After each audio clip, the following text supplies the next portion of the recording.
Hi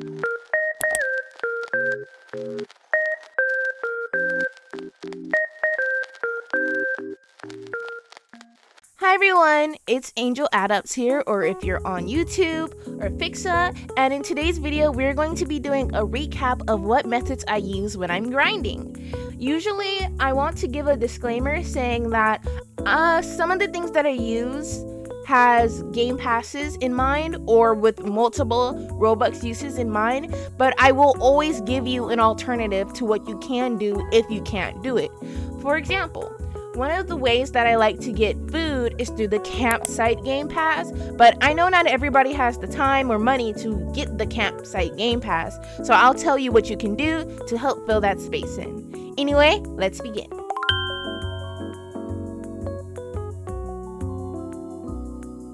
You might have heard this a million gazillion times, but auto counts is really important for when it comes to grinding, especially in Adopt Me. You can have them be a baby and get extra bucks that way, along with whatever extra pet that they're taking care of at the moment. In this case, we have my glorious, glorious King Sizzle Skittles.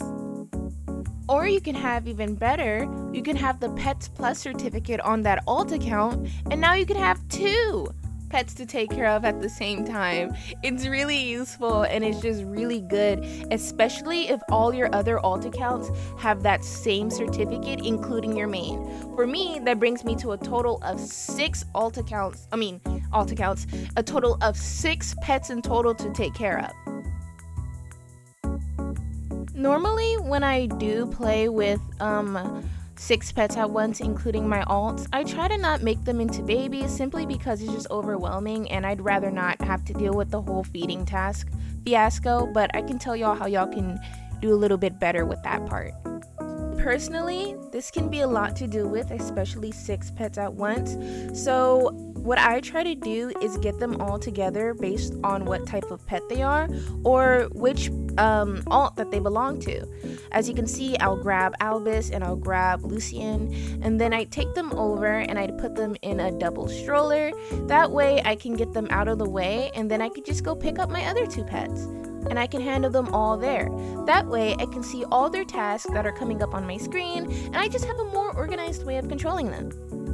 But please be sure before you start actually grinding to create a family so you can make sure that you get all the bucks that you can possibly get from this, that you can make as much money as possible, because I often forget to make a family and I don't know how much that hurt me, but it probably hurts me pretty bad.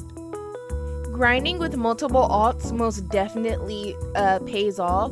Normally within a day, if I don't lock in or I'm not focused on anything, I could get about 6K per day. On my main, I have 18,999 bucks from grinding, and then on my alt account, number 1, I have 6,336 bucks from grinding, and my final alt, I have 5,435 bucks from grinding, and that hits a whopping total.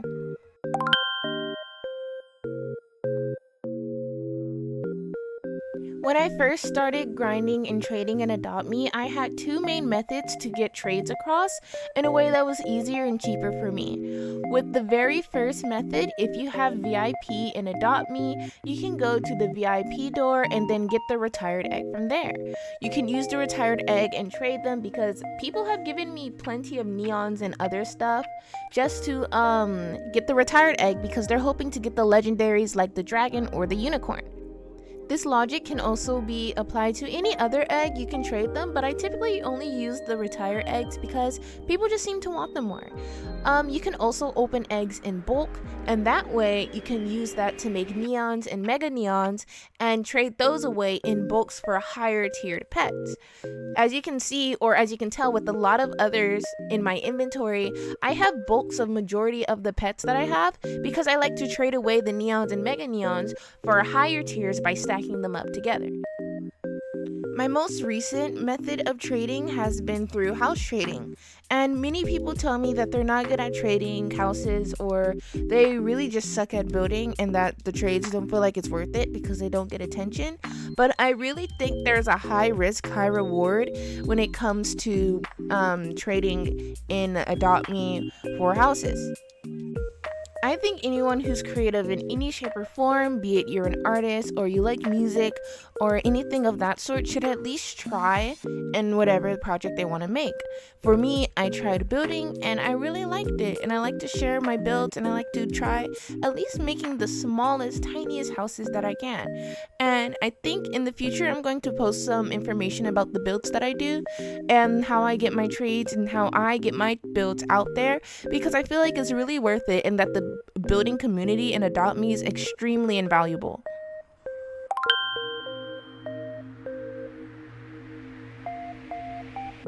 Now we're going to go ahead and address the various tips that I use when I'm grinding overall and how I make it easiest for myself to function and my best method of using them. If you're lazy like me and had to pick one game pass, I would recommend you get the door game pass because it makes it the easiest for you to get back to your home without having to jump through hoops. You could have the game pass that allows you to put your house in the center, but honestly, for me, that game pass doesn't matter much when you have the door because no matter where your house is, you can get there. In your house itself, you should have various things around the area that allows you to grind. For example, I have a grinding station here that has a bathtub, a bed, and a toilet for them to use. If you look back into my kitchen, you can see that my pets have a food and water bowl they can always access. And I have multiple sleeping areas like cribs and other seated areas and bathtubs decorated so my pets can get any need they want anytime, anywhere when they need it. I also keep a water cooler on hand inside my house so I can get water whenever I feel like it. Instead of having to go shopping and buy it from someplace, I can just grab the water cooler and grab water cups out of there and feed it to my pets. I also like to keep the lure on hand just in case, because sometimes you may need one more age up potion or you'd be wanting a paint seal and you don't have the time to go get one.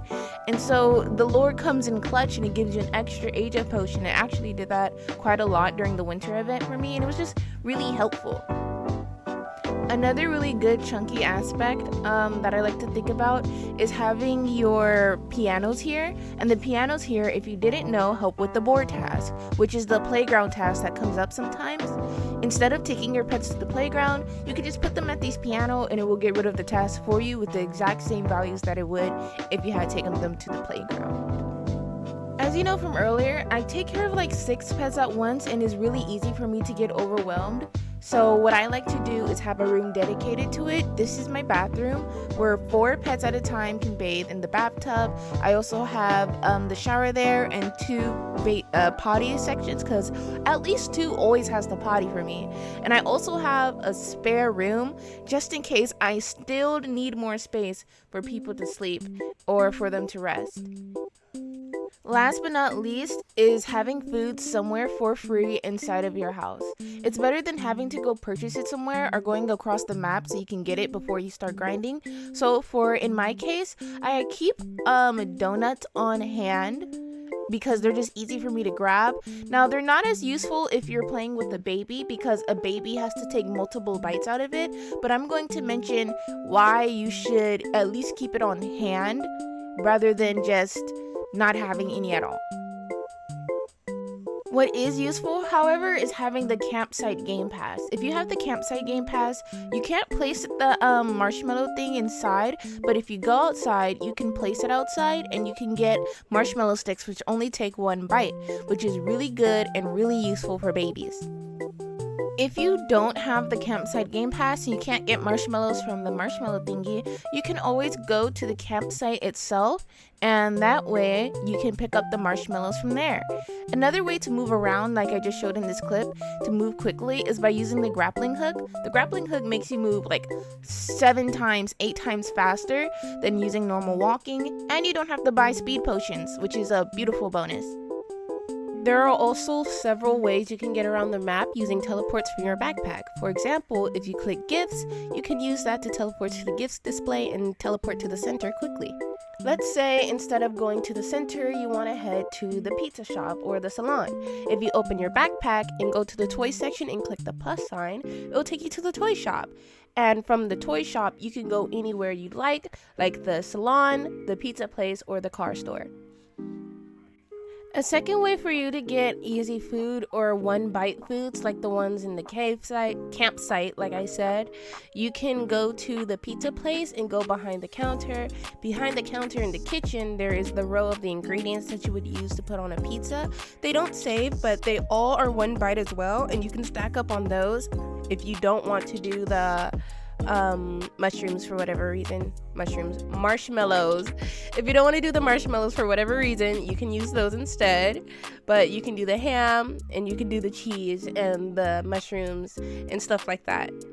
As a way to stack up, because they do limit you on how much you can get in the campsite. And if you want more, you can get those as extras in replace of the marshmallows.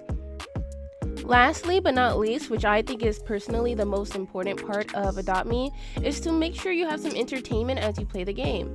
Make sure you have fun. Make sure you enjoy your day, because at the end of the day, it's going to be hard to grind and do the same repetitive task on your pets if you have nothing to do. Like sometimes I watch anime or I'll do homework, or I'll have something on my screen, or I play another game while I'm waiting for tasks. Just something to keep you entertained, because it can get like really monotonous and really boring really quickly. Well, this is where I want to end the video off at. I want to know what y'all think of the soccer event overall, and I really have fun playing Adopt Me, and I like checking in. These grinding methods isn't some one way or a quick way to get rich type scheme. At the end of the day, it's what you do in game and the choices that you make that help make the game easier for you. Sometimes when people join Adopt Me, they have no idea what to do, so I wanted to give you tips on what you can do, but there is no right or wrong way to play Adopt Me unless you scam people. But other than that, you should have a good day. Thank you all for watching. Don't forget to like and subscribe, and goodbye.